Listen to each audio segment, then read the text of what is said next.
Halo teman-teman, pada kesempatan kali ini kami akan menjelaskan materi akuisisi saham mata kuliah akuntansi keuangan lanjutan 2. Adapun dosen pengampu kami yaitu Ibu Dr. Rini Indahwati, SE AKMSI, CA CBV Merah.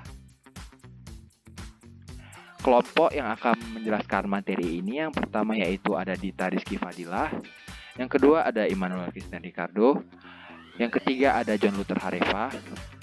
Kami merupakan mahasiswa jurusan akuntansi, program studi akuntansi AK6A, Politeknik Negeri Medan.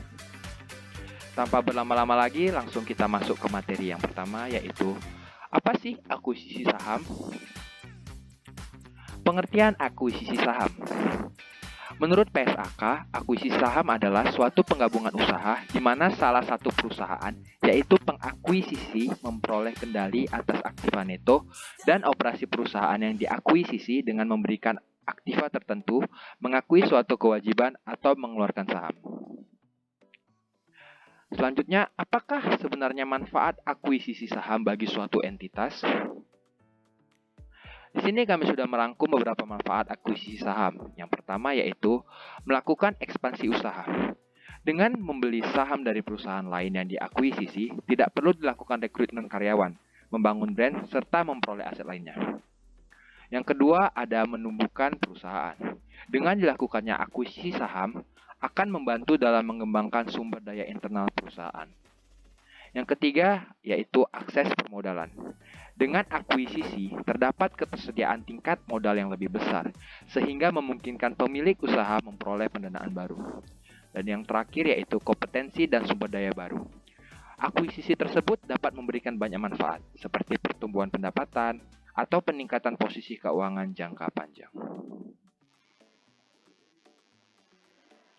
Berikut adalah contoh soal, yaitu PT Melati membeli 80% saham kepemilikan PT Kenanga pada 2 Januari 2011, 8.000 lembar dengan harga 10 per lembar, nilai nominal saham 5 per lembar.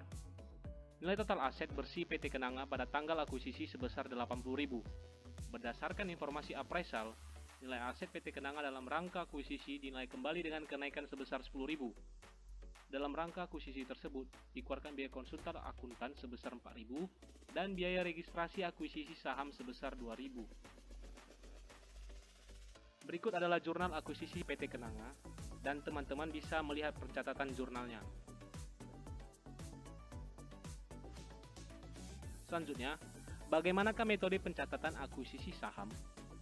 Menggunakan dua pencatatan yaitu cost method dan equity method. Cost method adalah suatu metode pencatatan investasi yang mencatat nilai investasi sebagai harga perolehan, dan equity method adalah metode pencatatan investasi yang mencatat investasi awal sebagai biaya perolehan dan akan ditambah atau dikurangi dengan laba maupun rugi yang didapatkan setelah tanggal perolehan. Di sini kami akan menjelaskan mengenai pencatatan akuisisi saham menggunakan cost method.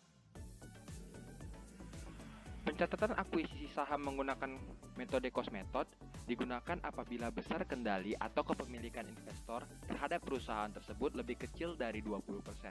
Perihal ini menunjukkan bahwa penanam modal tidak mempunyai kontrol yang signifikan terhadap kegiatan perusahaan tempat investasi dilakukan.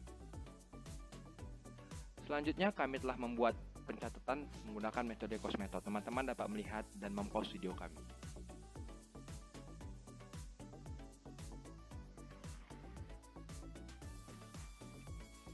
Selanjutnya di sini kami sudah membuat contoh perusahaan yang menerapkan akuisisi saham.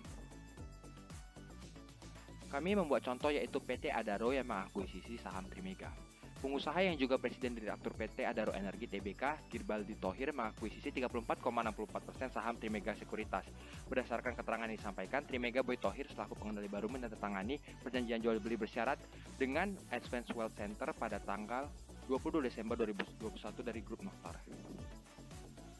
Sekianlah presentasi dari kelompok kami. Apabila kami ada salah-salah kata, kami mohon maaf. Terima kasih.